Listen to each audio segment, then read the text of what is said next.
Thanks for joining us for another episode of Already Won, a Sports Friends podcast. Each week, Coach Ben and Coach Kyle share their insights, interview special guests, and offer some extra words of wisdom. The victory is ours, because we've already won. Hello and welcome to Already Won, a Sports Friends podcast. I am your host, Ben Wildman, aka The Wildcat. I'm not in my normal location. I'm on the road, and I am here. Secret location, people, secret location. And I'm here with, as always, the Mad Dog in his not-so-secret location. And this podcast is for those who are listening, and maybe they're a player, maybe they're a coach, or maybe they're just an armchair fan. And this is a podcast about how we can share about the most incredible victory. That means that we can outrageously say that we have already won. Whether we're on the road like me in Belfast, Northern Ireland, or whether we're like you in Wisconsin, wherever you are, you can say that we've already won. And Mad Dog, we've got a slightly different format today. We've not just got one guest, we've got two guests. Pretty exciting, right? What's the format going to be today? We've got two. Two for you. That's right. We're in blue. Two for you. We got Antoine Caldwell. And Antoine was born in Montgomery, recruited to play at Alabama, played with the Crimson Tide. He was the center there, a little garb, but he was the center there. Then went on to the pros, Ben. He went to play professional football. He played guard with Houston Texans, but also played with the Jacksonville Jaguars and the Buffalo Bills. But he also wanted to have his pastor come on. When we met him at Top Golf back in Houston, he introduced us to his pastor, Chad Herold. Chad is the lead pastor at River Pointe Church in Missouri City, Texas, which is just southwest of Houston. He was previously at Houston Second Baptist Church. He was a tennis instructor. Now he's a professional pickleball tournament romper, I guess. We'll hear about that maybe. It's going to be good. And most importantly, Mad Dog, that both these guys know that they've already won. And I think having a pastor on is really good to show kind of what it looks like to give pastoral support to elite athletes. So it's a good kind of topic that we're looking at this week, which is going to be a little bit different to other ones. And I'm looking forward to having this slight variation and actually hearing, because we met Chad and AC in person, and they're both great guys and got a lot of wisdom. And I've been following kind of Pastor Chad. He's been competing in different fitness events and stuff like that. So he's a man who understands the importance of the spiritual training, but also the physical training as well. And we like to merge those two things right within Sports Friends. So this week, not just one, but two guests. We have got Antoine Caldwell, AC, and we've got Pastor Chad Herold. In we come, guys. Hello. All right, man. How's it going? Happy that you invited us on. Thanks for giving up your time. We're loving the background. I'm loving the background of both you guys have got. We've got books. We've got great pictures. Loving it. See that shiny thing? That's my championship ring right there. Oh. See that? Yeah.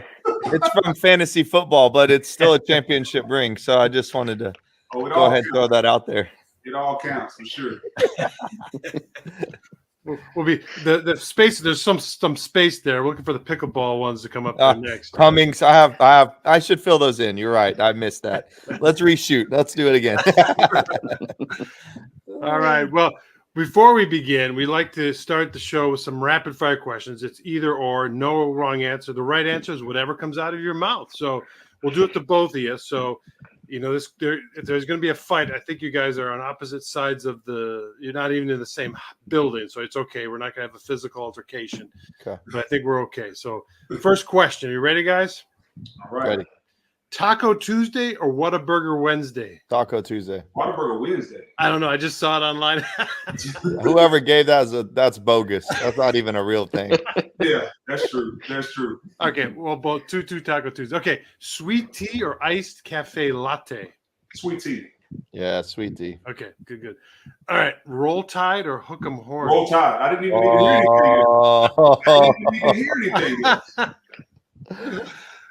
I'm gonna go with my man. Roll Tide. All right. We're deferring to the expert. All right. That's it. Cool winters or hot summers? Ooh, hot summers. Hot summer. Wow.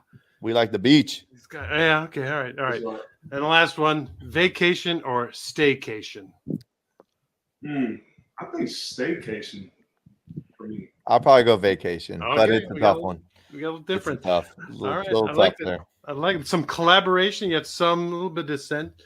I sometimes ask tea or coffee, but we all know it's going to be Coffee. Yeah. I mean, Okay. Sort of. That's fair. That's fair. We want to keep the British out of the picture. So the tea always, hot tea, we don't really go. It's not Hey, iced tea. It's that Vietnamese coffee that we had, Antoine. Remember that stuff was That's amazing. It was. Yeah, my wife made some Vietnamese coffee. I don't know how she did it. I don't know how she found it, but it was the best coffee maybe ever. It was awesome. Really, really good. Love it. Guys, as a British listener, there was some of that. I didn't understand any of that, but and listeners around the world wouldn't have understood any of it, but I did get some of it. So we're looking to dive into a lot more. We joked on around Chad's trophies, but our podcast is called Already Won. So trophy or no trophy. We have the phrase already won. So we're wondering, we'll ask AC first, then we'll come to Chad. What does that phrase already won mean to you? Man, to me, I think it's kind of all encompassing. I think, already won physically. You can say, man, you're in good health. You're able to, move around. You can, stay fit, stay at it. With me and my background, having a sports background, being able to make it in and make it out healthy. You won physically, but also think about it on a spiritual level. I know I wouldn't have been able to accomplish some of the things I did without having my faith and, having that walk with me along that journey. So I think already won is all encompassing when I think about it. So good. Pastor Chad. Yeah, that was pretty good, AC. I think I would definitely come in on that, but I think for me that phrase, it's a sport phrase, business phrase, ministry phrase. Really, basically to me, what it's saying is regardless of what we go through, the high times or the low times, as Christ followers, we've already won, right? We know what's ahead of us, waiting for us, been forgiven of our sin, given a place in heaven with Almighty God. What a beautiful thing. But then also while here, found our purpose. We discover our purpose in God. And so it doesn't matter what we go through, the highs or the lows, we've already won in the end. And that's what we're waiting on, which is amazing because it sure does take a lot of, puts a lot of peace in our life when we do go through, particularly the low times. And so a key phrase we must all truly understand. It's all about what's coming for us down the road, which is a pretty awesome thought. Good. Antoine, as an athlete progressing from high school recruit to going to Alabama, but then to the pros, when did your faith really become real and evident? When did you? Yeah, that's a great question. I think, honestly, I was fortunate, my family, my parents, I was involved and engaged with the church really early on. So from 6, 7 years old, you hear those stories of those parents that you have to sit on the front pew and you start dozing off. They like yank on your ear or something like that. That was my parents. So I was involved very early and, I just kind of stuck with it. I always knew it was a very, very important part of my life and something that, was going to lead and kind of guide me throughout the way. And, I kind of just made that be the focal point of my life and my journey. I'm sure we'll talk about it later on, but I think with anybody's walk in faith, you have moments where you feel tested, you feel, that you might want to feel like you're the reason why things are happening the way they are. And you kind of lose focus and lose sight on what the mission and the purpose and the goal is which is our walk with God. So, I think I was fortunate to be able to be in the church early on, but along the way, I definitely had challenges and stuff like that, I was able to really lean back on God and put him back as the focus. And we often say on the podcast with kind of elite athletes, we always talk about the greater game, the greater game, the bigger game that's going on. What was that like for you when you were playing for Bama and then for the Texans? What was it like being a believer? Were you involved in any team ministries? What was that like, kind of that greater game, not just what was going on results wise, but beyond the sport? What was that like? Yeah, I was definitely involved, at Alabama, we had these, what they call peer groups, and we had like 2 or 3 captains that were kind of, you would meet with the coach at the time, which my first couple of years was Coach Shula, and my last 2 years was Nick, Coach Saban. You would talk to him kind of about issues on the field and issues off the field, a lot of the guys going to class, are they going to class, are they not? And then another component was the spiritual component. And he would talk about, hey, how do we want to kind of structure things for certain guys? What do we think guys need? What do they want to hear? So I was always very involved in that, kind of going back before that high school. I was in, I think everybody still does it, like FCA, the Fellowship of Christian Athletes. I don't know if that's still as big of a thing as it was then, but, kind of started that in high school. Didn't have that in college, but had the peer group where we kept a spiritual focus. And then when I got to the Texans, we all had a team chaplain that, it wasn't as much small group stuff like it was in college and in high school, but you had those moments where you would get with the team chaplain before games or after practices, or really if you're struggling with anything kind of in your life, you had somebody to kind of go to and you could lean on. Pastor Jay, you're involved with River Pointe. You're the lead pastor there. You're also involved in members' lives like Antoine, and I know you've done some FCA things. You've been things. So how do you see the need of coming in to sort of a fellowship of athletes and different things? What's important to drive home to athletes that might be different than regular members? Yeah, they definitely have unique things, especially at these high levels, which not many can talk about, but like Antoine can. But they deal with finances in a different way. They have different kinds of pressures.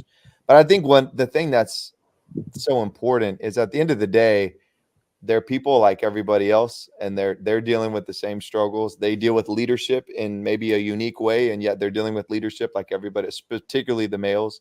And so I think really what's been so helpful has been helping walk with them in all the same areas everyone else does, just recognizing it might be a little different at certain places. At the end of the day, sports don't last forever, right? It's going to go away, and any sport make a terrible God. And so helping them just realize that, to help build on their relationships, to prepare them for life after sports, I think has been really helpful. But it's important because I think typically, and I think Antoine, you can probably speak to this a little more, particularly with football, but when you're in season, you're in such a bubble. And when you're in that bubble, it's really hard to have connections outside. And so opportunities like chaplains have, had a chance to chaplain with a hockey team for a little while. And, very few people get in the bubble, and yet they're so important because these guys and girls in other sports are going through so much. And so anyways, I think it's more so just being available and trying to help them navigate this stuff. But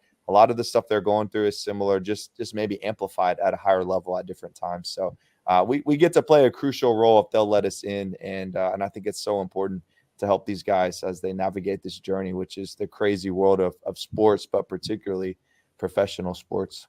Yeah, Antoine, did you have when you were in high school, you're a star recruit? I mean, when coaches started writing letters and coming for visits, did you have any of these kind of voices like Pastor Chad speaking into your life, or was your family heavily involved in those kind of decisions?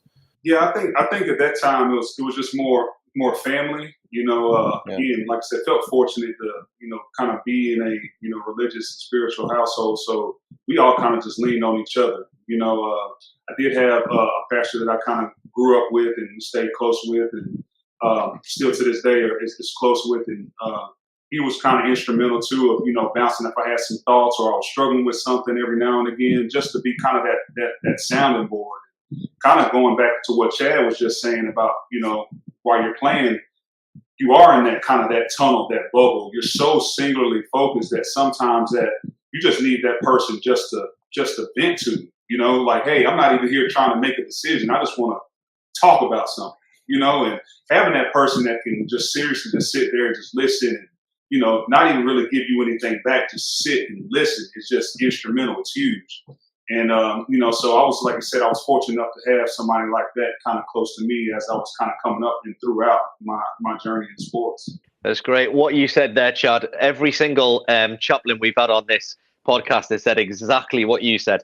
We had the Charlotte Hornets chaplain on. We had in the UK, we had the CEO of Sports Chaplaincy UK, who gets in, chaplains at the top level of every football club all the way down. And, they said the same thing. The people they're ministering to are human beings with the same problems every other human says. And what you just said, AC, you need a safe space where you can open up and just speak. And either that's over a coffee, over breakfast, or I know, Chad, you have them, beasting them in your house on a Tuesday, or, whatever it looks like. I want to ask a bit more about that later. But that's so important, right? So we're going to dive into that a lot more. Now, AC, a lot of our coaches, we train coaches around the world in Sports Friends. They love hearing about kind of, different coaches, and, you've had some, great coaches over the years.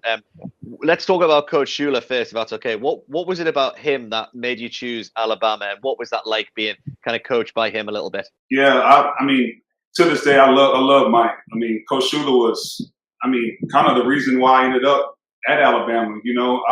I just remember him having a energy and a spirit about him that like just felt so genuine. Like during the recruiting process, you meet with all these coaches.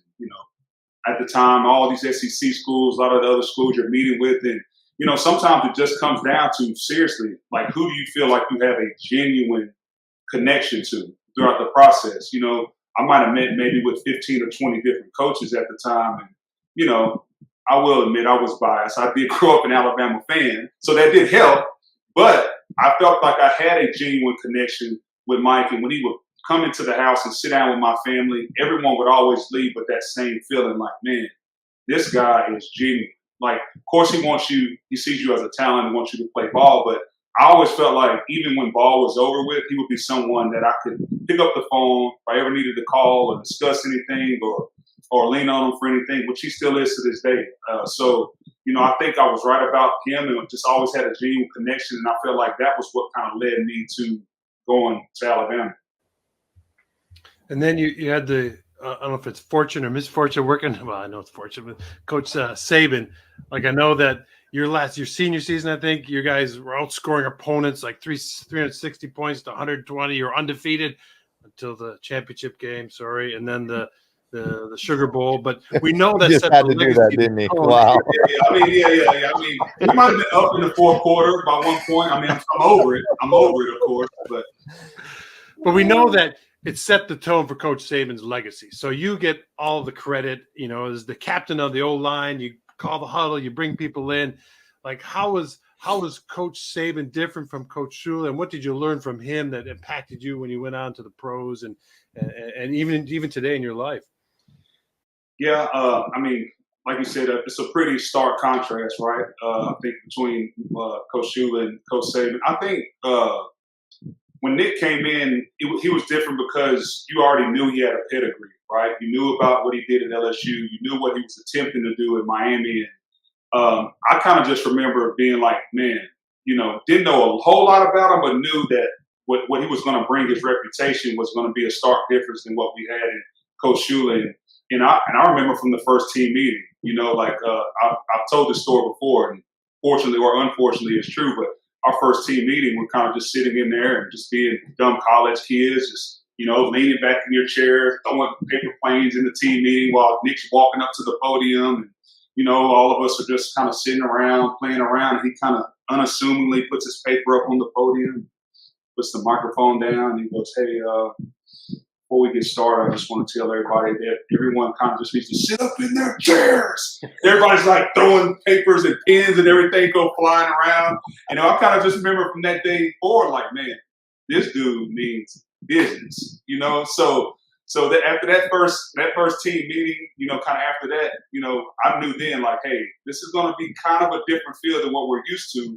But I remember Nick saying after that meeting, hey, this is going to be a different intensity level. It's going to require a different focus. But I knew when he was talking, he's already done it, right? There is something to someone that has accomplished some of the goals that you're trying to achieve.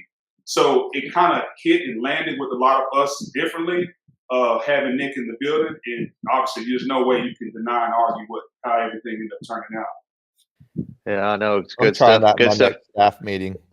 That sounds awesome. I don't know, Chad, if you're flicking people's ears when you're preaching as well. I don't know if you've got people who go around and flick ears. I like that idea. That's right. So good. That's so good. That's good. That's good. Funny. No, so I love hearing about those coaches, but it's always interesting asking people, who is their favorite coach? And, often with elite athletes, it's not always the big name coaches. There's been a coach when you were, really young, when you got into it and you loved playing. So I'm going to ask Chad and AC this. Who is your favorite kind of best coach around that? I mean, it may even be, you could maybe consider now, in your life now, AC, you may have your life coaches that you have now. It doesn't have to be when you were playing. But let's ask AC first, and then let's go to Chad around kind of best coach and why. Yeah, I think it's actually a couple. And I just kind of starting out, when I was younger, playing YMCA ball, kind of going up, and still he's a very, very close family friend to this day. But I had a coach named Greg Kegley that, man, just really kind of poured into me early on. Like when maybe my family and I didn't have a lot of resources early on, he was someone that was like, hey, kind of put his arm around me, kind of took me out to the park, took me to the field when maybe didn't have a lot of time and had the access to get there. Really just believed in me, kept pouring into me. And, he ended up coaching me for about 3 or 4 years as I kind of was getting older. And, I think without him, I don't know if I could say that I would have been able to, aspire to be and turn into what I ended up turning into if it wasn't for him. So I would probably say him early on. And then I would probably say in high school was my O-line coach. He was he was one of my favorite guys because he's what you would think of a high school O-line coach, just super country, used to dip all day and make up all these words. And sometimes when they're kind of just going off on you, you're like, did he combine words to come up with something? Like he was one of those type of coaches, but he was also somebody that said, hey, he would yell at you and scream, but like that last little bit that he gives you is like, oh, this is what he was trying to tell me after he got through that first 20 seconds of going off, right? So I always would talk to him and still talk to him now, like, hey, he taught me how to adapt to different coaching styles. Like you had coaches that were, more like patient and more deliberate. He was kind of one of those ones that were just and then give you the message at the end. So he really helped me kind of get through different personalities. And then I would probably say at Alabama, my recruiting coach, Coach Randolph, was the one that kind of was my recruiting coach that brought me into Alabama. He was someone that was also very spiritual, very God-focused, God-led. And he was one of those guys that if you ever started to get kind of off focus, I would call him like our unofficial chaplain at Alabama. Like guys would come to him, right? He was coaching us, but also off the field, he was someone you could always pick up the phone, call, talk to. He was that sounding board. And man, I probably would say those three kind of throughout my career were just instrumental for me. That's good.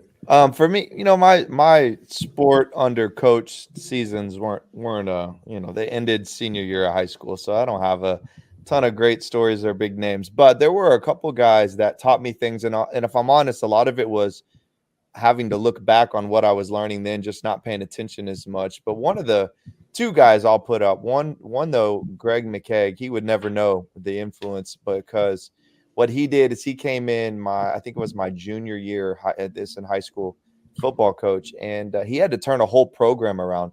The guy that had been leading it was there for 20 plus years, and man, he just waited so long. He was on the much older side, and things had just fallen apart. And so to watch this new coach come in and to see what it took to call it a program, company, a ministry, to turn it around and move it in a whole new different direction. Again, I wasn't paying attention as much to notice it then, but as I look back now at having some opportunities to do similar things, I watched and learned so much from how he handled that. It was pretty fascinating. And then the coach that really had a lot of influence in me, Jeff Thorpe, was a basketball coach that I had in high school. And, he did a lot more correcting in my life, I think, but it was so instrumental. And of course, although that sport related, but it was really, let's be honest, the great coaches are the ones that touch us personally. And so those guys, whether they taught me how to be a leader or were digging into my life to help me just be better, both of those two were tremendous coaches. But it was because of the intention that they put to their craft or to their players, which is where the impact landed on me. So so those two guys, big deal. Before Kyle jumps in, Kyle, I just want to share just what you shared there, Chad. We have a quote within Sports Friends, our training, that says, and a coach will impact someone more than the average person will in their lifetime. And you've just shared two examples there around two coaches that had a huge impact on you, whether they knew it or not. And that's something that we train our coaches to do, that you will have an impact on someone's life more than an average person will. And that's why we believe in training coaches, because exactly what you just shared there about those things. And yeah, that's so important. So love both those examples from AC and from you, Chad, as well. We'd love it to be the pastors, by the way, but it's not. It's the coaches that really they have the best chance to influence so many people. So that's a great quote. Hang on to that one. That's that should drive everything we do in this realm, which is it's huge. So that's awesome. Yeah, so maybe on the flip side, I'll start with Chad and then Antoine can finish. But what are some bad coaches you've had, or what worst qualities of a coach that you've seen? Maybe even your kids or whatever. But if you had a personal experience or you've seen it, what are bad coaches? What do they not offer? I guess. Yeah. Well, I mean, again, I'm glad I'm going first because AC will have much better things to say. I think about. Because I believe it or not, I was a big basketball player. That was really the sport I really wanted to chase back when I was playing in high school. Football, I just like to hit people, and that's what ended up blowing out my knee and taking my sport world out. But anyways, that's another story for another day. But I think about the guys in the early years of basketball that were actually football coaches, but they were desperate to fill the basketball role. So they just took the football guy and threw him out there in the back. And those were the worst coaches because they just were there to be there. They were literally plugging holes. They weren't helping us develop. So when I think about that, so maybe we could translate that to just say it's the guy that doesn't have the same passion or the same drive and care enough to make the individual better. They just wanted to get the big win so everybody can go home happy. So to me, those were the worst experiences. But I could also say that one of the worst coaches I know in recent years when it comes to my kids would be me. When I started was realizing that, hey, I was doing the same thing I didn't like about those guys, that I was more worried about our team winning so the parents wouldn't be mad at me than I was about developing the players. So that lasted for one season. Then I said, forget it. From now on, if I coach a team, my first email is, if you're here to win, that's great. I just want you to know I'm not. I'm here to help your kid get better at this sport. And if we win, that's amazing. If we don't, it'll be frustrating, but we'll survive. In the end, it's going to be worth it. But that first year, I was the worst coach my kid ever had, and I hope I'm the last one they have like that. But just the reality of the world, right? So anyways. Antoine, what about you? Any worst or bad examples? You know, so many coaches are running through my head right now. No, I'm joking. But they're all listening right now. Yeah, exactly. No, I would say it's not. I'm not going to single someone out, but I will say it's a certain trait about a coach that I would say that is kind of the worst or not as good as I think a lot of those coaches that have a one size fits all mentality when it comes to coaching is. I feel like, especially nowadays, like it just doesn't work, right? I feel like, you know, you have to be able to adapt. I mean, I don't care in sports, life, business, whatever it is, you got to be able to adapt. And, you know, a lot of people have always asked me, like, hey, what was so good about Coach Saban? Like, you know, what is it about him that's made him, like, basically the GOAT, right? And a lot of people would expect me to say something about like the X's and O's of the game. Like he's just so brilliant. Like he's this, that, and other. And I mean, now that helps. He is extremely intelligent when it comes to football, but it's not that. I think what made Nick so special, and I think other coaches that are like him special, is they know how to adapt to everyone's personality, different personalities. Because you might have that one guy like a Mark Ingram that you can rah, and yell at, and he gets fired up from that, right? But you have a Rolando McClain that we had at the time, which was a linebacker we had, ended up being an All-American. You'd yell at him, he'd go in the tank, right? Mm-hmm. So you have to be able to know what buttons do I push with each guy. And, you know, also Coach used to say sometimes fair doesn't mean equal. And I feel like a lot of coaches, once you kind of understand that and they apply that, those are the coaches that I think get the most out of their players, get the most out of their teams, and even somewhat now in business. You just have to know what kind of drives and what motivates guys differently without also compromising who you are and what you believe in. I'm not saying that's an easy thing, of course, but I think that's what makes a coach the worst coach, you know, or on the hindsight, some coaches the best. That was great. I was writing that down. Sometimes fair isn't always equal. That's good. Very good. I'm going to use that in my coaching. I love both those things. And Chad, I love what you said about, you know, you learning about being a coach. We, in our training, we do a basic training, and we always teach our coaches about a kingdom perspective. So having a different scoreboard, right?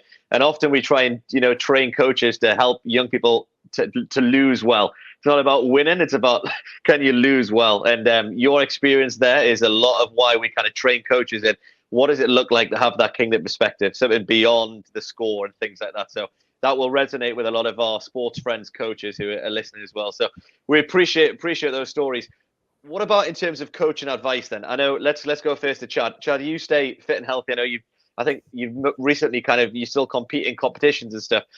And I think you won something recently, right? Is that right? I mean, I know you've got your trophy, you've talked about your fantasy football trophy, but tell us about that. But what about any advice that has why do you stay fit and healthy as a pastor? And then for AC, what's the best bit of coaching advice that you've had in your world? So Chad first. That's great. Yeah, well, I'll give you a couple thoughts on this because I think it's pretty loaded, but it's important. So, when we had our second child, our Kason, this was our first child. So this was about 9 years ago. About 9 years ago, we, my wife and I both just felt like, gosh, we're unhealthy. Like we don't feel good. Something just feels off. At that point, I was knee deep in my ministry. It was stressful and loaded. And so we decided, look, we're going to, I came from an athletic background. Like we got to get back in, we got to do this thing. So we started working out. We went to a place called Orange Theory Fitness. Great place. Was there for 6 or 7 years. And anyways, I started working out and like it's my personality. Once I get something, I hold on to it and I'm not letting go. So I was all in and doing all this stuff. And about halfway through that journey, so we'll say maybe a year or two in, I realized that while I was getting healthy and it was helping to relieve my stress, which is the first benefit of working out, is it gives energy, gets me healthy, and it helps to relieve the heavy load of ministry, which is a constant load. Not always physical, but it's emotional, it's spiritual. So it's heavy. So that's helped me to release. But then about halfway in this journey, I realized, maybe not even half, maybe sooner, I realized that there was a ministry angle here that I was missing. And I realized that I was going in and kind of hanging out in the corner, staying isolated from everybody because I didn't want to talk to anybody because I do enough of that. I want to be alone and I just want to work out, do my thing, and go home. And the Lord really just, I won't say physically slapped me in the face, but it felt like I just got slapped in the face. Just felt so convicted by this. And so I ended up changing my approach to even going to that particular gym. And Orange Theory, most people listening probably won't be familiar with it, but they have a unique system where they have TVs all over and they put up your name and your heart rate. So it's tracking your heart rate. So you can kind of see if you're in the zone, right? In the right zones to get the most benefit of the health and the workout. And so what a friend of mine did is he changed my name from Chad to Pastor Chad on the TV, which was a little weird at first, if I'm honest. But I was like, all right, man, you did it. I didn't do it. Let's see what happens. And sure enough, it was crazy. People started coming up and asking me questions about the church or about God, or they'd say, hey, I listened to a message you gave and I was wondering how I could take that to my kid. And like all these amazing opportunities came. And so in those like little season of all the things that God was unveiling. And so I said, it's kind of loaded. I realized that one, I need to do this because I need to be healthy. I want to do this for a long time. Do this meaning I want to do ministry. I want to serve the Lord for a long time at full capacity. So this is necessary. But then two, I realized the stress load that I was able to relieve in a healthy way, rather than turning to all the other stuff that gets us in trouble. I was able to, in a very healthy way, begin to relieve a heavy load of stress. And then the final piece, which I think may be just as important, particularly for pastors, is that I was able to take ministry outside the walls of the church. And one of the big challenges as pastors we face is the longer we serve the Lord in a church, the closer we get to our people, but the further away we get from the outside world. It's just one of the challenges of being a pastor is you really are removed from those that are away from God because you're around those that are in your church. And so the gym became this just incredible place to relieve stress, to stay healthy, but also to continue doing ministry out in the real world, which sounds crazy, but it is a challenge for a lot of pastors. And so there's been this beautiful journey. And then, fast forward, COVID hit. And so we were all locked out of our gyms. And so I started working out in my garage and started buying one or two little things here. And then one day, and I'm rambling, but I'm going to finish because I think it's a good story. One day, a buddy of mine who was a baseball player, was a pitcher in college. He called me and he said, hey, I see you're working out. I'm scared to death of COVID. I want to come join you. Can I come work out in your garage? And I'm going to be honest, I wasn't interested because I like to do things to a high level. and I didn't think he could hang, and I wasn't sure this would be fun. I didn't know, but I said, okay, fine, come on. And so he came over, and that same day when he came over, my wife just walks outside the house, and she's got her workout clothes on. She's like, I'm going to join you too. So the three of us did this little garage workout real quick, and it was awesome. We had a blast. And so my buddy came back, and we kept doing this, and then we started inviting some people. Next thing we knew, we got up to about literally 19 people coming to my garage to have workouts multiple times a week. And so it became this incredible opportunity to do ministry, to get into people's lives, but also to stay extremely healthy and even to compete, is what led to some of these functional fitness journey competitions that I like to, these endurance races that I like to do. And so anyways, that was a lot, but it just kind of shows there's so much more than just, I want to go hit the gym. It's a loaded thing, but it's a beautiful thing. And I think it's a necessary thing for all of us. And Antoine and I, we go to the gym, and, he tries to hang, and he does last sometimes, but the truth is we get to spend time together, and that's really what it's I'm joking.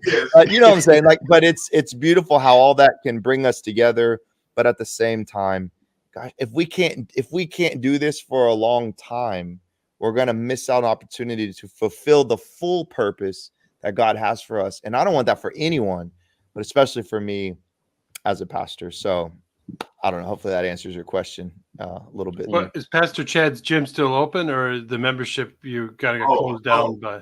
Ben and Kyle, I'm happy to report it is still open.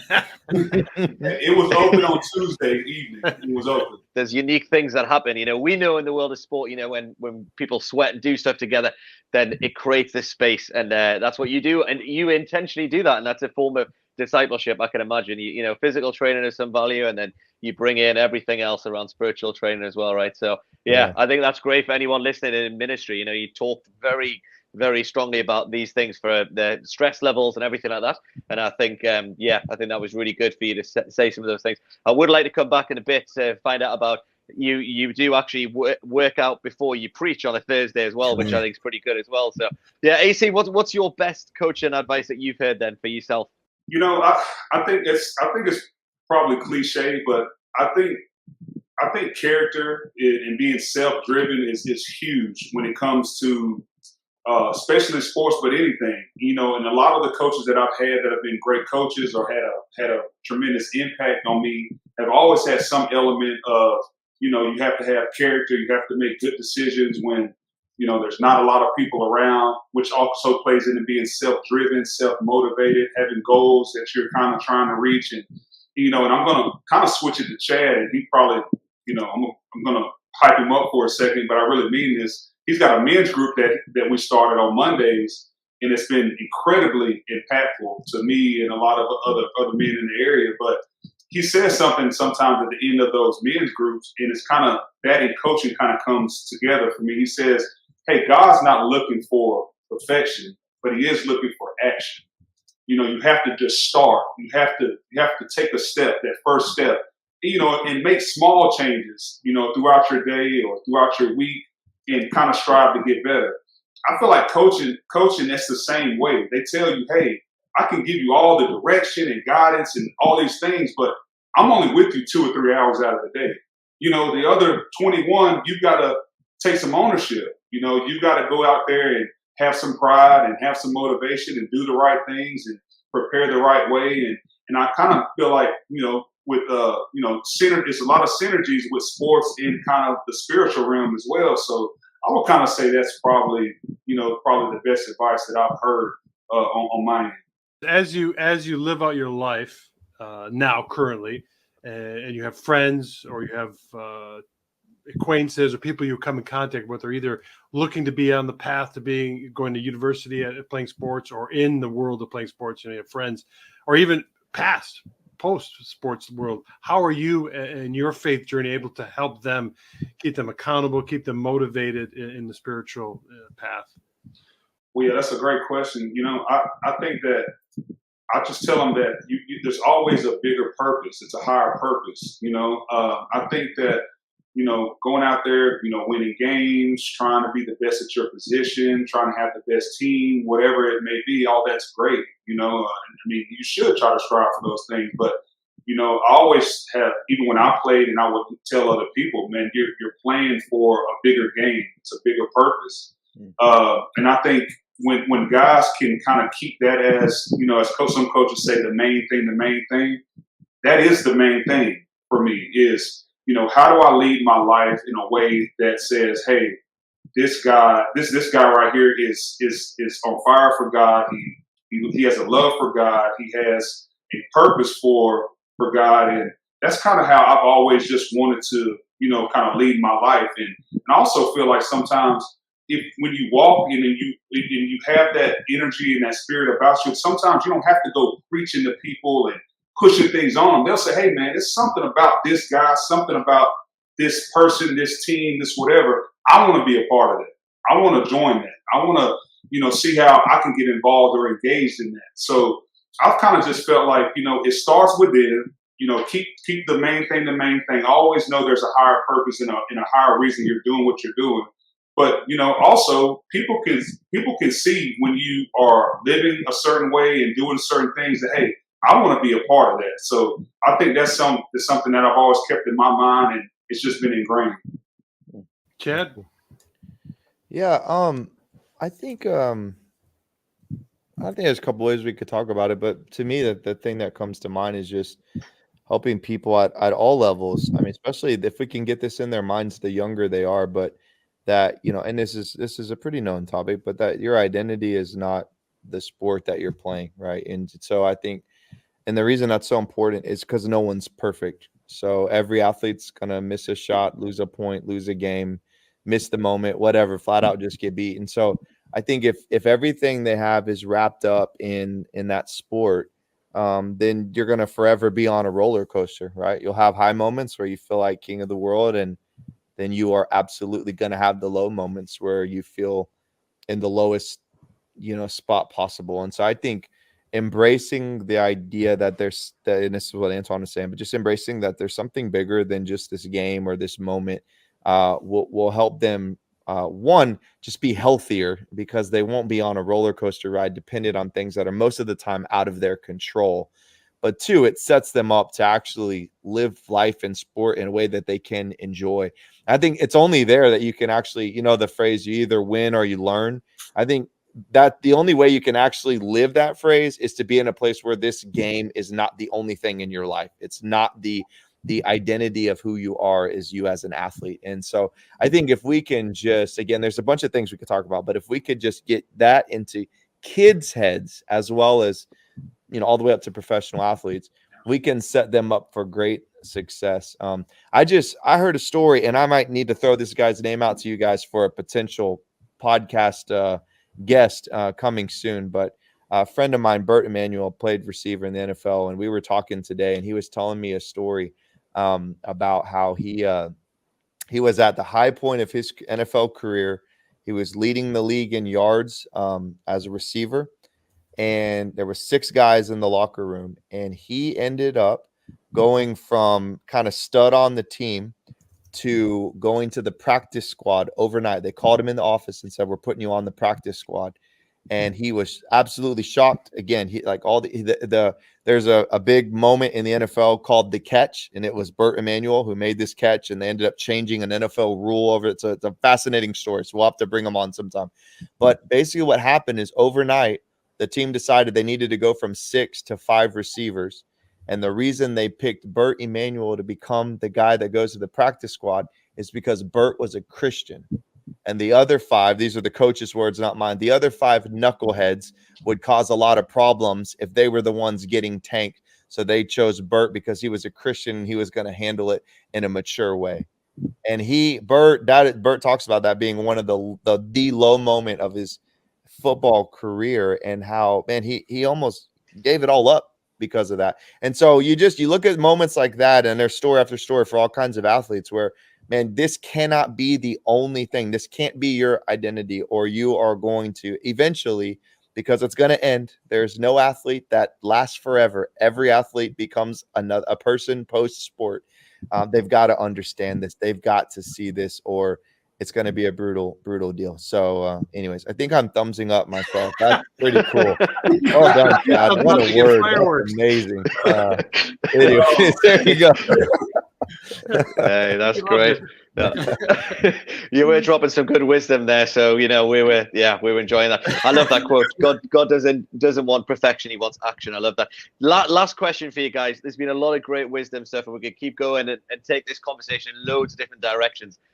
But we always try and finish with like a practical tool, and I wonder if, like, Chad, you can speak to maybe those in ministry, particularly. You mentioned about, like I mentioned before. I listened to you before talking about.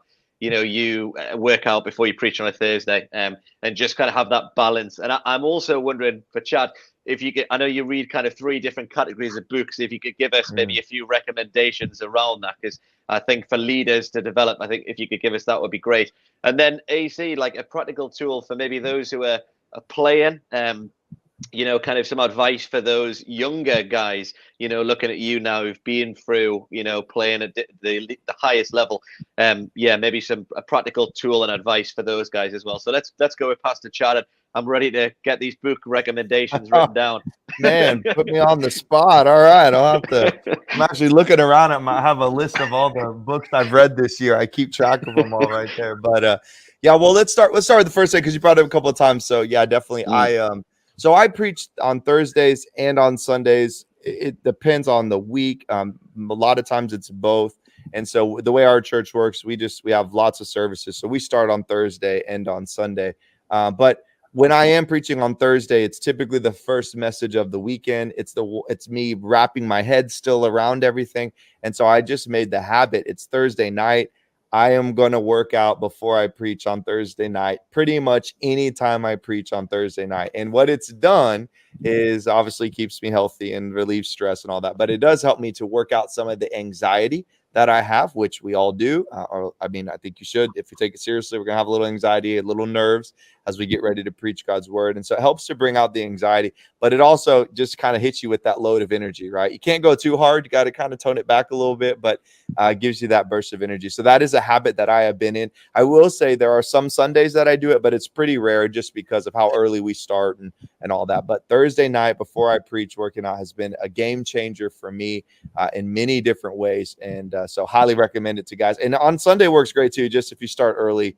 I don't know. I'm not a morning guy, so it's a little tougher for me to get up and really get the blood flowing, but the benefit is incredible. And then, the other thing, so for me personally, I just have a rhythm of, and I guess the pastor should, so I get no brownie points for this, but my rhythm is I really do try to get up early in the morning, early for me, but get to the office early before everybody's here. And I spend a lot of time reading and studying, and obviously I'm preparing for sermons at times, but I've built a habit just recently as a leader over the last year and a half that I want to read books so I can get outside content to help develop me. But then what I realized is I have multiple areas of my life that I want to continue to develop. And so what I do now is I try to read one book from one category. I have 3 different categories, and then I just kind of work my way through. So I have 3 categories. My categories are leadership, so leadership development. So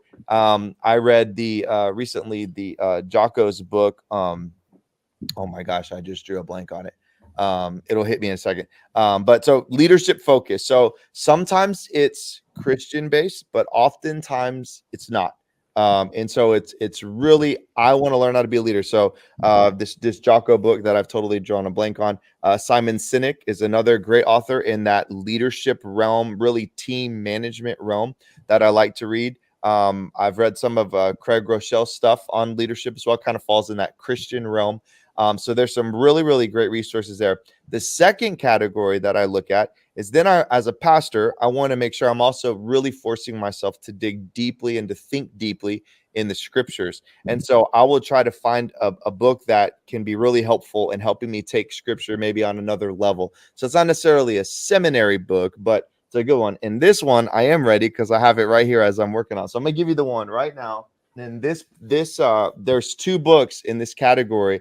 I think there might even be a third, but this one is called Reading the Bible with Rabbi Jesus, and it's written by Lois Taverberg. This book and this other one that they wrote, phenomenal. Because what it does is it helps you to look at the culture and the context that these verses were written in a way that most of us just don't understand. They've been mind-blowing. So it's all about scripture, the Bible, but that's helped me pastorally just to make sure that I'm spiritually developing and training. So leadership, we'll say Christian development, or really scripture development. And then the last one is just Christian development. So these are just your standard, things like the habit book I just read again. But books on marriage are super important, right? We're all, for those of us that are married, it's always a constant thing we're working on. And so those are my three categories, leadership. I want to learn more about the scriptures, and then I want to make sure I'm just developing just as a Christian, as a person. So that last category are different Christian books that I'm reading. But yeah, so I try to rotate between the three. It just kind of helps me stay well-rounded and well-read, and man, it's really developed me so much, and I'm super grateful. So it's been monumental for me as a leader. Yes, I always say all leaders are readers, so Chad, love it. I've wrote down some of those things, and yeah, Simon Sinek, leaders eat last and start with why are some of my favorites as well. Oh, so, genius. Yeah, really good. Good. AC, what about you then? Advice, kind of people who are playing, and yeah, any practical tools, for those listening. Yeah, I think I'm going to tread a little bit carefully on this, but I do kind of feel strongly about it, especially this new age of athlete and all the things that are going on, like NIL and all this. I mean, it's a different time right now, right? But I strongly believe though that you have to work without expectations of something in return. Like, I feel like it's important to be able to work and know like there's a greater reward down the road, And now I feel like this new age, not all athletes, but I think some of them with the NIL and some of the things that have been implemented, they're so used to like, I need gratification right now. Like, if I don't get this or I don't have this, then I'm out. And I just feel like when I was playing, all that wasn't around, so I don't want to sound like I'm like spiteful about it, but I do feel like it's important to be able to work without expectations of something, and I think that also it hardens you over the long term where, hey, when things happen or things don't go your way or whatever, it's, hey, like we said earlier, you take it as a learning lesson, and I feel like I would tell all of the young guys now, just, man, keep focused on the work and the preparation and all the rewards and the accolades and the achievements and all that stuff. It's going to be there for you. The NFL or whatever sport you're in, it'll be there for you. Focus on, the right now, put in the work in without having your hand out and without expectations. And I feel like in the long term, those are the guys and the people that it's going to pay off big for. Guys, thank you so much, for everything you've shared and stuff. And I know, you guys are both fathers, husbands, and trying to get a balance on life. But thank you just for sharing a lot of that stuff and letting us in kind of behind the curtain a lot as well. So can I just sneak in one thing, maybe 30 seconds? So, because I think it's important. I think we all need to be in a group. And I think that's every athlete, every player, every coach, every pastor. And so we do the Tuesday night group, and that all started, you heard that story. But the Monday night group honestly started because I looked in the mirror and realized I'm not around enough guys that are speaking into my life as much as I'm speaking into theirs. And I need to fix that. And it's easy when we get higher up in our leadership, whether we're coaches or pastors, to move ourselves from that. And so I just said, man, I feel convicted about that. I need to fix that. And so I went and found a bunch of random dudes from different groups and said, man, we got dads, we got no dads, we got married, single. We're going to all get together and we're going to learn from each other, and it's going to be great. So for what it's worth, I think if anybody could get the biggest thing, you can't do this thing alone. And so get yourself in a group some way. Even the pro athletes, get yourself in a group. Bert, that story I told you, he'll tell you it was his group that saved him that day when he got that terrible news about going to the practice squad. It was the group that he got to talk to that helped him navigate. So anyways, we'll end with that. We all need it. Let's do it. And you guys are welcome anytime you're in the area. Come on and join us Monday and Tuesday. It'll be great. Thank you, guys, man. Enjoyed it. Chad, appreciate you getting me involved in all this, man. And look forward to when y'all down again, man. Let's get together for sure. I appreciate it. Sounds great. All right. Good stuff. 2 visitors at once, Ben. Double trouble right there. Bam. I tell you what, that was good. Not just double trouble, double wisdom, double gold. I really enjoyed that. And that mixing that up slightly, having obviously AC here, but also Pastor Chad, I think brought in a slightly different dimension, right? Talking about what does it look like, to really support, elite players pastorally. And I think there was a lot of really good practical stuff there from both of them, which is really good. I love the quotes. I think there was God doesn't want perfection, he wants action. And I always say, this is a good quote that I like. Some WWW Wildman's. Is this it? Is this it? Wait. This is it. The first minute of action is worth more than a year of perfect planning. The first minute of action is worth more than a year of perfect planning. And someone used to tell me, God can't move a parked car, and just go.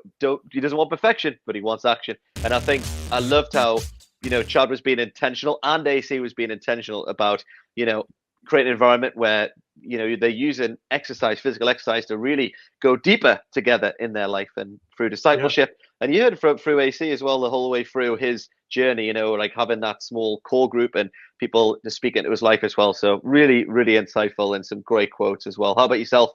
Yeah, I mean, going into it, we spoke on the intro of saying that we didn't know what was going to happen. We have 2 guests, one that we were hoping to get, but the guest, Antoine, wanted to bring in his pastor. And we're like, how is this going to work? You remember all the preparation, the conversation? We're like, how is this going to work? And then boom, it worked. I mean, he's not an elite athlete.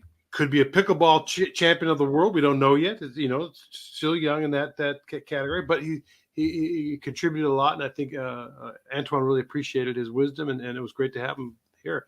And speaking of Antoine's allegiance and his alma mater, Alabama, we'll do a Nick Saban quote, right? This is App's anecdote. Awesome anecdote. A AAA right here. Ready? You ready? There's the pain of discipline, the pain of regret. If you choose the pain of discipline, you'll never have to deal with the pain of disappointment. App's awesome anecdote right there. AKA Coach Saban. There you go. Oh, yeah. Well, it's not me. It's Saban, but I'll take credit. Love it. No, I love it. I love it. How about in our sports friends world then?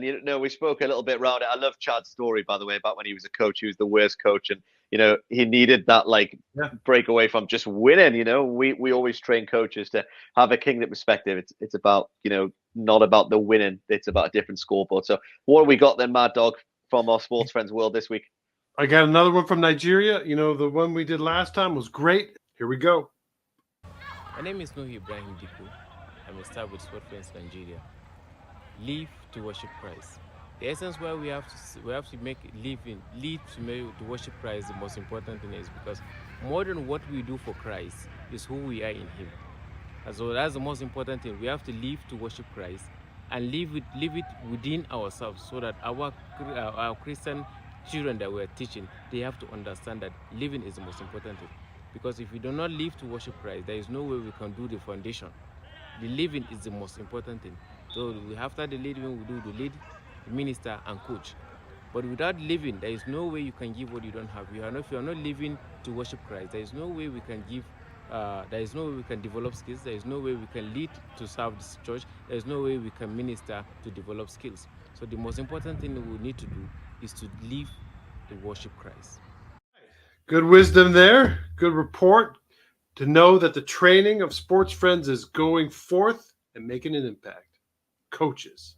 So good. Now, Mad Dog, if anyone wanted to follow Pastor Chad, he mentioned that he works out before he preaches. If you're watching, which you should be doing, if you're listening, great, thank you very much. But go back, see the interaction, see the facial expressions, and then also read the words on the bottom of the screen because it's helpful. If you want to see him on YouTube, at Chad Herold, ChadHerod. If you're on X, Twitter, whoever calls it Twitter anymore, that's at Chad Herold. Again, one word, ChadHerold. Facebook, Chad.Herold, Herold. Or go to the website, rpc.me, which is the River Pointe Church in Houston. .me. Love it. rpc.me. Mad Dog, what an episode. I tell you what an episode. I'm going to be digesting that for a long time. I think we could have part 2 and part 3, by the way, maybe in season 3, season 4. Let's see. But what do people need to do, Mad Dog, to finish off? What do they need to do? They need to not to forget, do what?